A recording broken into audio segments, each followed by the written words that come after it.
আসসালামু আলাইকুম সবাইকে। আশা করি সবাই ভালো আছেন, আমরাও ভালো আছি। তো আমি আজকে একটা ইফতারিতে মজাদার একটা কম সময়েই রান্না করব, ওটা কি আপনাদের দেখিয়ে দেব।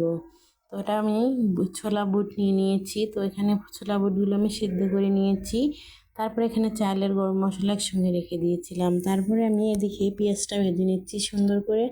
তো আমি অল্প তেল দিয়ে আগে প্রথমে ভেজে নেব, তারপরে আমি আবার একটু তেল দিয়ে দেব। তো আমি কিছুক্ষণ নেড়ে নেব। এটা নাড়লে অবশ্যই পেঁয়াজটা ভাজা ভাজা করে ফেলবো। তো আপনারা দেখতে থাকুন আমি কিভাবে এটা তৈরি করে ফেললাম। তো এই তো আমি এখন পেঁয়াজটা নাড়তেছি। পেঁয়াজ কিন্তু নাড়ানো আমি রাখিনি, কারণ কি নাড়ানো বন্ধ করলে হয়তো পুড়ে যেতে পারে, তার জন্য আমি অনবরত নেড়তেছিলাম। তো এই তো আমি আরেকটু তেল দিয়ে দিয়েছি যে যেন আমার পেঁয়াজটা পুড়ে না যায় এজন্য।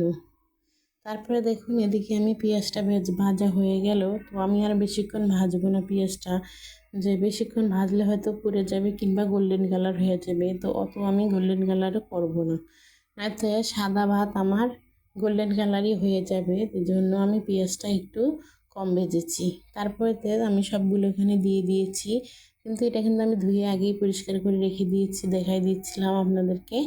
তো এখন আমি সুন্দর করে এটা নেড়ে নেব, মানে কিছুক্ষণ আমি ভাজবো।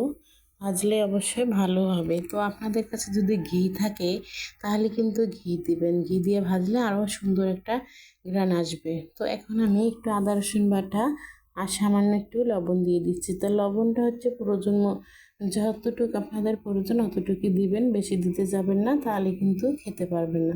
তারপর তো আমি গরম পানি ফুটাই রেখেছিলাম, যে ওই পানিটা এখন আমি মেপে মেপে দিয়ে দিচ্ছি। তো 1 কাপ চালের জন্য 2 কাপ পানি দিয়ে দিয়েছি আমি, ওটাতে আপনাদের দেখিয়ে দিলাম। তো আপনারা অবশ্যই দেখে বুঝে নেবেন কতটুকু পানি। আর পোলাওয়ের পানিটার মাপটা সবাই বলতে পারে, যার জন্য আমি আর বেশিক্ষণ বললাম না। তো এই তো এখন আমি সুন্দর করে নেড়ে ঢেকে দেব কিছুক্ষণের জন্য। কিছুক্ষণ পর আবার আপনাদেরকে আমি দেখিয়ে দেব। এই তো আমি এখন ঢাকা দিয়ে রাখলাম, তারপরে আসতেছি দেখুন। এই তো আমার পোলাওটা বলক এসে গেছে। তো বলক আসার পরে এখানে আমি 2-3টা কাঁচামরিচ দিয়ে দেব, আর একটা আমার পোলাও গাছের পাতা এনেছিলাম ওটাই এখন দিয়ে দেব এখানে। তো দেওয়ার সময় আপনাদেরকে আমি দেখিয়ে দেব। তো কেমন, এই তো এইটা আমার পোলাও পাতার গাছের পাতা ছিল। তো এই পাতাটা দিলে অবশ্যই পোলাওয়ের একটা ঘ্রাণ আসে, যার কারণে আমি সবসময় আমার ভিডিওতে দেখবেন পোলাও রান্না করলে আমি এটা দিয়ে রান্না করি। তো এই গাছটা আমি দেশে থেকে নিয়েছিলাম আমার মায়ের কাছ থেকে। এখন আমি আমার বাসার ছাদে এটা রেখে দিয়েছি। তো এই তো একবার আমি উল্টায় দিয়ে সুন্দর করে রেখে দিয়েছি। আর কিছুক্ষণ হবে, আর এভাবে রাখলে ভিতর থেকে সবটুক সিদ্ধ হয়ে যাবে, তার জন্য আমি এভাবে রেখে দিই।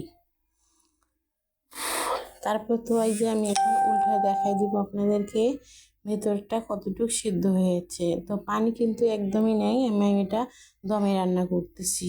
তো আপনারা একদিন অবশ্যই এভাবে রমজান মাসে এরকম করে একদিন ছোলা দিয়ে পোলাও রান্না করে খাবেন, কিংবা বিরিয়ানি বলে অনেকেই, তো আমি পোলাওই বলতেছি, যার কারণে আমি আপনাদেরকে পোলাও নামে পরিচিত বললাম, কিন্তু এটা বিরিয়ানি বলে। তো অনেক কিন্তু সুন্দর হয়েছে, খেতে অনেক ভালো লাগবে, কারণ এটা আমরা আগেও খেয়েছি, এখনও খাই, আজকেও খাবো। যার কারণেই তো আমার ছেলের হাত ভেঙে গেছে। তারপরে দিকে দেখুন, সবাই আমার ছেলেটার জন্য দোয়া করবেন, আসলে ওর খুব কষ্ট হচ্ছে, কালকে খেলতে গিয়ে হাতটা ভেঙে ফেলেছে। তারপর তো খাবার আমি রেডি করে ফেলেছি। এই তো আমার ডেকোরেশন হয়ে গেছে আমার মেয়ের। তো আল্লাহ হাফেজ, সবাইকে ভালো লাগলে পাশে থাকবেন।